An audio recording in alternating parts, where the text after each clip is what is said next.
everybody. This is Hank Zona, the Grapes Unwrapped. I made the really long trek from my house around the block behind Maplewood Middle School to the middle of Maplewood Village to be with Jerry Rose of Jerry Rose Floral and Event Design. Jerry, thanks for having me. Thank you. Thank you, Hank. Thanks for having me. And thanks for joining me.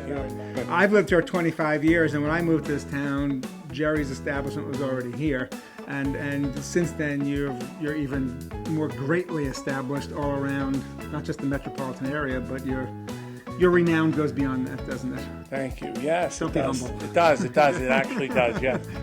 I've been in this town for about 28 years. Before we were in Maplewood Village, I was over on Springfield Avenue with my dad in his business, and we've come a long way. It's nice. It's nice. It's a great town to be a part of. Third generation. Third generation. My dad's family came from Italy over to Newark, New Jersey, opened up a bunch of different businesses, one of them being flowers, and we took it from there. His brothers and he opened up a shop in Newark called Rose Brothers, and from there he went to right across the street from Weequahic High School in Newark, and his shop was Lou Rose Florist, and that's where I started. I'm the youngest of four boys, and I had no choice. I took that business over. As the youngest, I took that business over.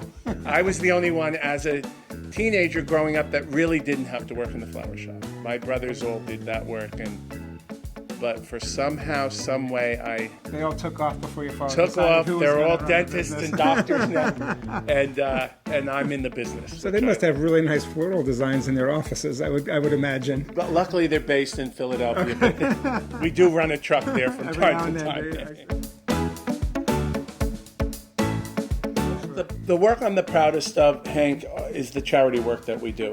And the work that we do for the Connie Dwyer Breast Center, the Paper Mill Playhouse we do a lot of work for, and the Chamber School. That school for me is where my passion lies. To see these children, to be able to do and fundraise for them means the world to me. And we do all the events for that school as well. For me, I pride myself on carrying some of the most beautiful roses, and what I try to do is to get them to the fullest, to show a full bloom. I think that you actually capture the beauty of a real rose that way. Something like this, and you work them all together. You have a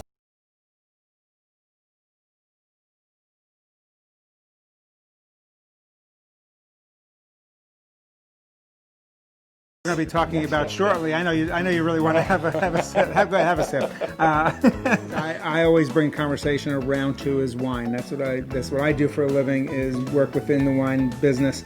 And one of the things that's interesting about wine has a lot of different scents to it, and aromas, if you will.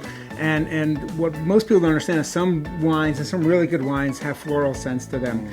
Some of the chemical compounds that are in wines are also found in flowers, esters and other such compounds. So they will throw off that doesn't mean that when you're drinking a wine it's going to taste like a glass full of rose water, but you will pick up some of the scent in that, and it's a really important characteristic for a lot of these types of wines. So to me, there are similarities between a bouquet of flowers and the bouquet of a wine.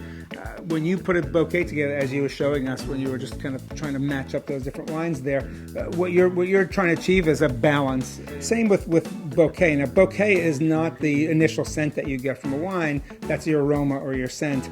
Bouquet is what you smell. It's where all those components come together at the end. And in a really good wine, all those components, just like a great bouquet of flowers, are going to be in balance, and it's going to create something very striking and very appealing. So, the first wine that we poured here is a Torrontés. Torrontés is a Spanish grape, but it's really being well made and widely made in Argentina. This is J. Lou is the name of the winery. I love this with kind of a spicy food, Asian food, Indian food, because you pick up that floral note, I think, and that's a nice component with some of those foods and some of that spice. Nice, very nice. So we're going to do a little quick toast here. This is a Nebbiolo from Piemonte. Nebbiolo has a rose scent characteristic that's in a lot of the better ones, and I think it'd be nice to do a toast to your friend who you drank the Montrachet with, My dear because I know her as well. So a toast to Patricia Bell. To Patricia A. Bell.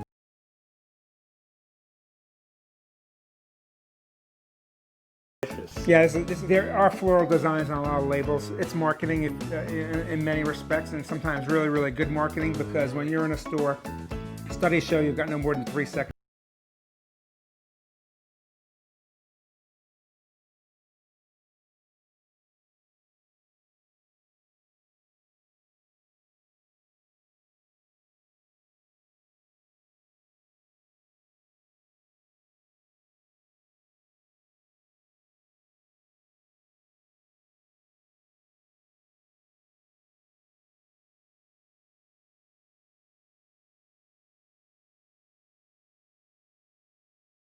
It's a very pretty label, simple, clean label. Okay, and the other one we have here, which I think again is a stroke of marketing genius. This is from Wolfler Estate. They do a white and a rosé every summer, and they call it Summer in a Bottle.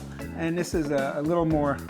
This wine with the black and white top and the floral design on it is so beautiful. The rosé is one of my favorite. You could never get it.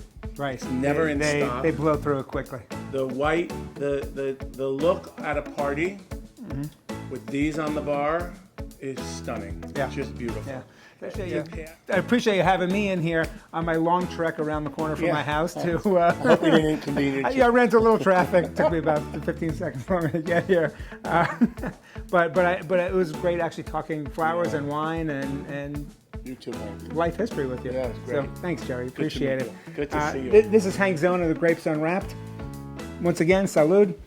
Have a great rest of your day. Join us next time as we get to know wine and maybe flowers again.